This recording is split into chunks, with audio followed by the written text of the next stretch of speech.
She was laughing. I could hear it from the hallway, loud, sharp, smug. The kind of laugh that makes your skin crawl because you know it's about you, even before you hear the words. I didn't knock. I didn't pause. I opened the double doors and stepped into that glowing, chandelier-soaked ballroom like a man who had just crawled out of a storm. Every conversation died. Her wine glass stopped midair. Her eyes locked onto mine. And then she froze. No one said a word. Not at first. That silence. That was my justice. Because I wasn't alone. I had Vale on my arm. Radiant. Elegant. The kind of woman who turns every head but looks only at the man beside her. Her smile alone was worth it. We stood there, letting the moment stretch like a pulled thread. Fallon, my wife, couldn't blink. Couldn't breathe. Couldn't pretend. Not after what she'd done. That day started with a cracked mug. Literally. I dropped it when I saw the message on her phone. I wasn't snooping. I wasn't paranoid. It just buzzed. Face up. Bad luck for her. Or maybe fate. Can't wait to see you tonight. We're the Navy one. No ring. That emoji broke something in me. I planned. And now here I was. 3 weeks later. In that ballroom. In front of everyone. The man she cheated with? He was there too. Sitting beside her. Wearing the exact smug expression I expected. Until Vale looked directly at him and said, clear enough for the entire room to hear. So this is the guy she traded a husband for? Bold choice. That's when the murmurs began. People started whispering. Her coworkers. Her college friend group. Even the violinist in the corner raised an eyebrow. Fallon stood up. Wobbled. Said my name like a question. Like she wasn't sure if I was real. Ellery. I didn't answer. The moment she took a step toward me, her heel faltered. She wasn't drunk. No. Fallon was far too calculated for that. But her eyes gave her away. The panic behind them didn't scream guilt. It whispered something worse. She had been sure I would never show up. And certainly not with Vale, whose gown, by the way, shimmered like vengeance under chandeliers. Fallon found her voice before her dignity. Ellery, I didn't expect you'd show up. I cut in, still calm. Yeah, I figured. Vale tightened her grip on my arm, giving me that subtle nod. She wasn't just here to be beautiful. She was part of this. The hostess of the gala, Mrs. Dorsey, an older woman with a reputation for brutal honesty and even sharper hearing, stepped closer. Fallon, dear, she said, her voice as crisp as the champagne. Is this the husband you told everyone had emotional dependency issues and a fragile ego? A few gasps followed. Fallon turned the color of brick. I had done nothing but walk into the room. Yet she was unraveling. So, I let the moment do its work. Oh, I said lightly. I didn't realize I was the punchline at your parties, Fallon. Good thing I brought someone with a better sense of humor. Vale turned, looked Fallon dead in the eyes, and said, and a better sense of loyalty. The air in the room turned to glass. Sharp. Breakable. Grady stood up, finally. Look, man, maybe this isn't the place. No, Grady, I said, taking a step forward. This is exactly the place. You see, you two wanted to play house in public, pretend your little secret was untouchable. But secrets like yours are always rotting at the edges. I leaned in just enough, so only she could hear me. This isn't revenge, I whispered. This is clarity. You taught me something. That love can be loud, but betrayal? Betrayal is quiet. It sits with you at breakfast, it texts you goodnight, it smiles across the table. I stepped back and raised my glass. To Fallon, I said louder now. May all her stories about me finally have an ending worth telling. There was no applause. Just silence. A rare kind that sticks to your ribs. Then Vale kissed me on the cheek, and we walked out. Just like that. No drama. No screaming. Just a woman holding the arm of a man who finally saw himself clearly. But the real story didn't end there. Because while Fallon was busy spinning webs, she forgot one thing. I still had access to everything. Her emails. Her share drives. Her client notes. You'd think catching your wife in a full-blown affair would be the peak of betrayal. It wasn't. Not even close. Because when I started digging, I wasn't looking for more dirt. I was looking for closure. What I found instead was a blueprint. A method. A pattern. Fallon hadn't just made a mistake. She'd built a secret life like a second home. Carefully furnished, soundproofed, and locked from the inside. It started 2 days after the gala. Fallon hadn't contacted me. Not a single call, not a text, not even a passive-aggressive email, which was rare for her. I think part of her still believed she could spin her way out of it, that her silence was strategic. But while she was pretending to be a victim of embarrassment, I was sitting in front of my laptop at 3 a.m., opening files she forgot to unlink from our shared drive. She always used the same password format. Her late cat's name plus a number. I don't know if that was laziness or arrogance, but either way, I got in. At first, it was just documents, work stuff, PDFs, scan contracts. Boring. But then I found a folder inside another folder titled Notes_NF. Nothing suspicious until I opened it. Emails. Hundreds of them.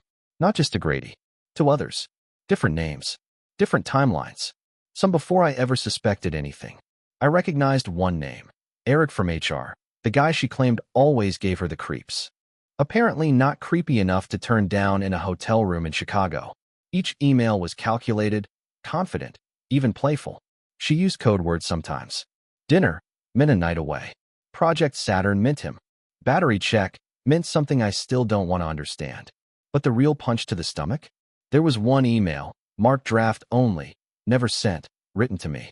It read, Ellery, I'll make this quick. I've outgrown us. You are kind, but I need more. I've known it for years. I was going to tell you after the gala. I didn't expect you to show up. She'd written the breakup before she saw me with Vale. She was going to leave anyway. I just beat her to the performance. And that shattered me all over again. But now I had proof. Not just for myself, but for everyone. Her family, her boss, our mutual friends. The people she manipulated into thinking I was some dull, needy barnacle while she was the misunderstood saint. Still, I didn't want revenge.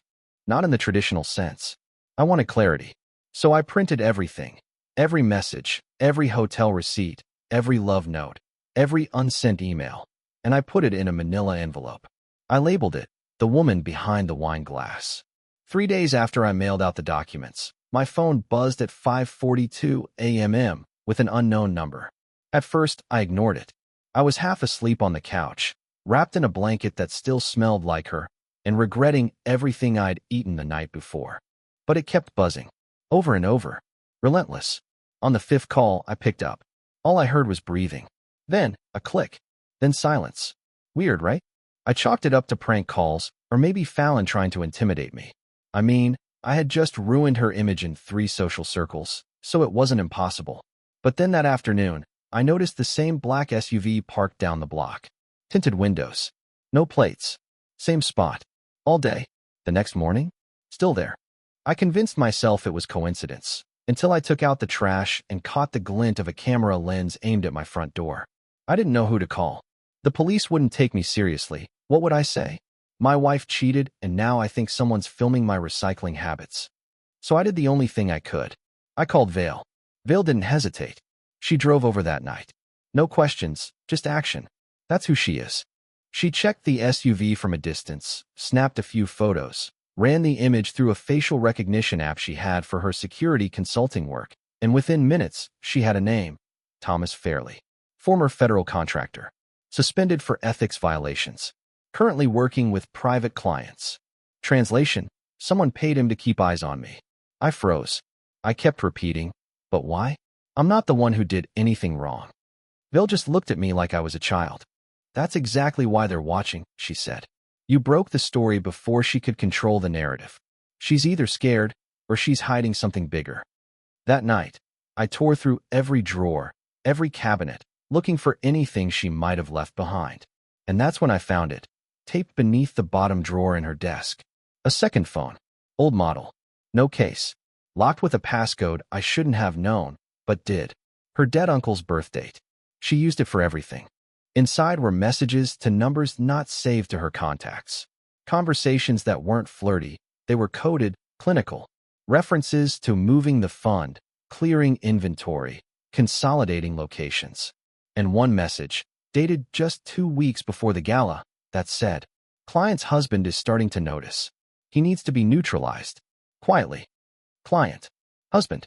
Neutralized. I stared at those words for a long time. My stomach twisted into a shape I didn't recognize. I wasn't just the betrayed husband. I was a loose end. Vale grabbed the phone out of my hands and backed everything up to an encrypted drive. You're not safe, she said. She's involved in something shady, possibly illegal. This isn't just about cheating anymore, Ellery. It's about exposure. That afternoon, she called and told me to meet her. Not at my place, not at hers, but in the back of an old antique store that doubled as a soundproof meeting spot for people in her line of work. When I got there, she had 2 laptops open and a printout of a single email Fallon had tried to delete. It wasn't romantic. It wasn't scandalous in the traditional way. It was a spreadsheet. Rows and rows of names, dates, and coded locations. Some had dollar amounts next to them. Some were just labeled with letters, A3, C7, M2. But one column stood out. It was labeled CLS. Vale told me it likely stood for client-level status. And in that column, next to several of the names, was a word that made my heart drop. Resolved. Other rows said active, pending, or transferred. But resolved? That sounded final. Like someone tied up a loose end, permanently. Vale leaned in. This isn't about infidelity.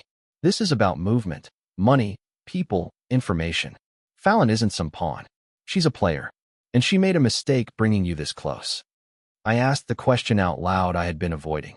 Am I in danger? She didn't answer right away.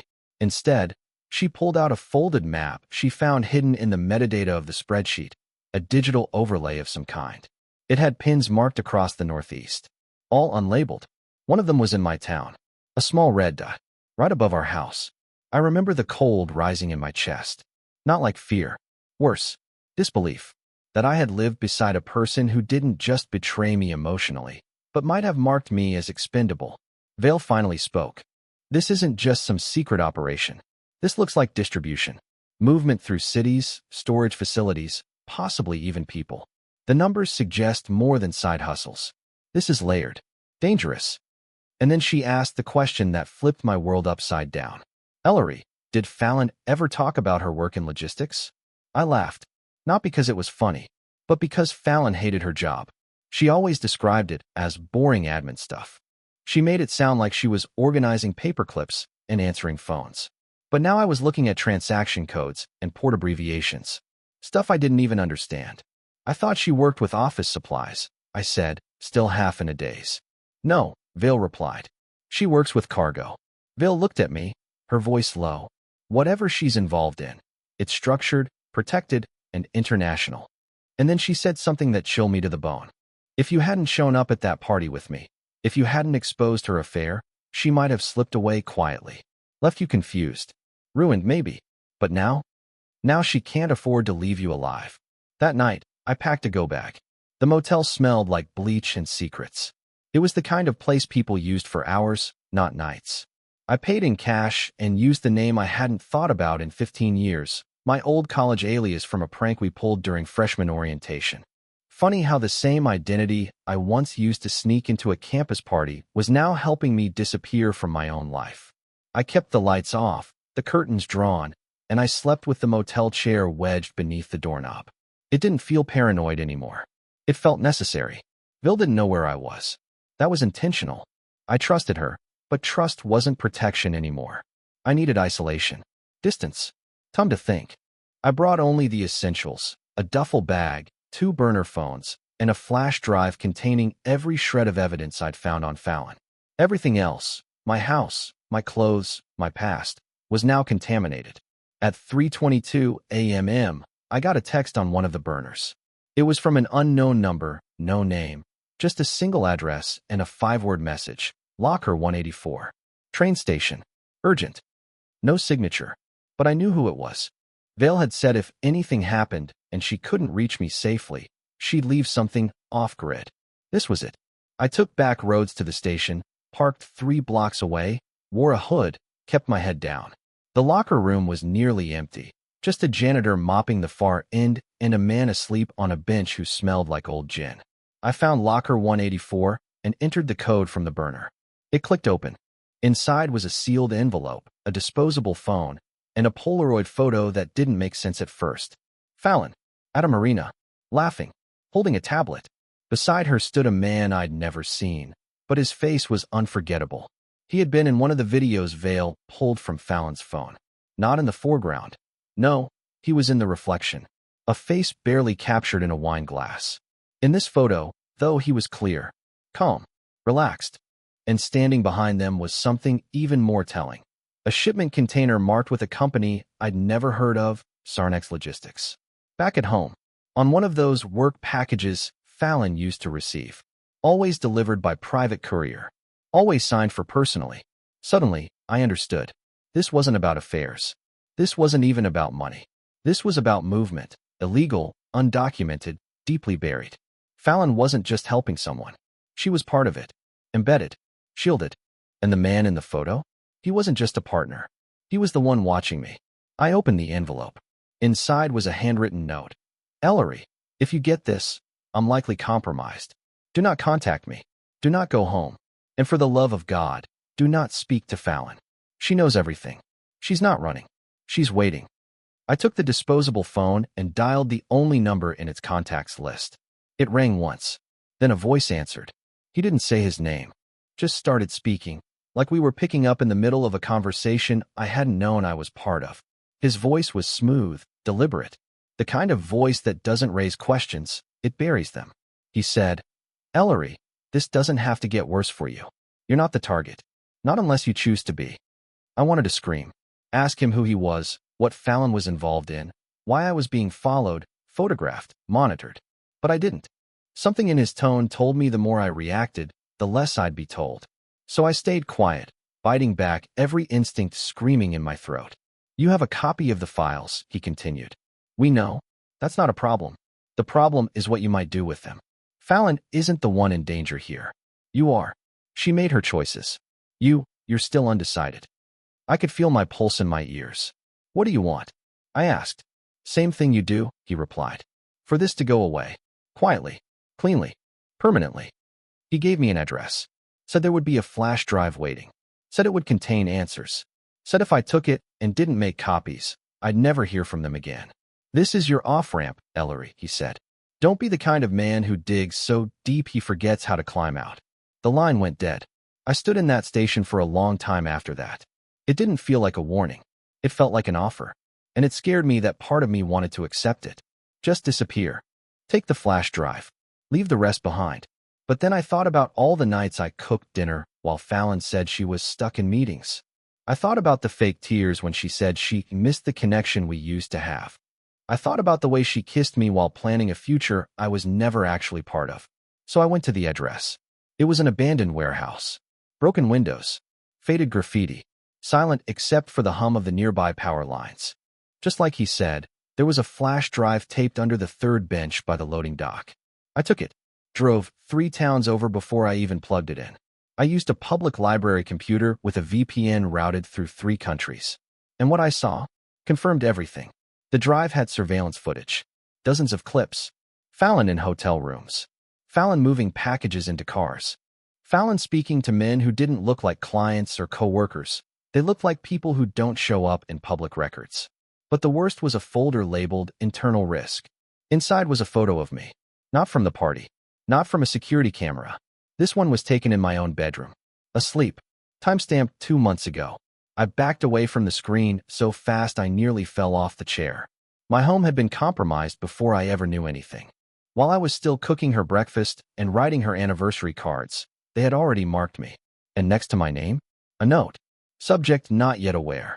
Monitor for deviation. I felt sick. Physically ill. Every room I'd ever felt safe in suddenly felt fictional. Constructed. Observed.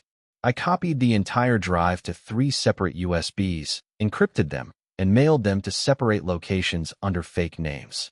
I didn't know if it would matter, but I wasn't going down alone. By the time I got back to the motel, my burner phone was gone. The door wasn't broken, but something was off. The chair under the knob had been moved. Barely. Just enough to let me know someone had been inside and wanted me to notice. They were done being subtle. I checked my bag. Nothing missing. But under my pillow? A note. No envelope. Just a line, handwritten in blocky, masculine letters. You've seen enough. Now choose a side. I sat with that note in my hand for hours. You've seen enough. Now choose a side. It repeated in my head like a broken metronome, ticking out my fear, my grief, my confusion. Choose a side. Like this was some war I never enlisted in. Like Fallon hadn't already chosen hers years ago. But I wasn't a soldier. I wasn't a spy.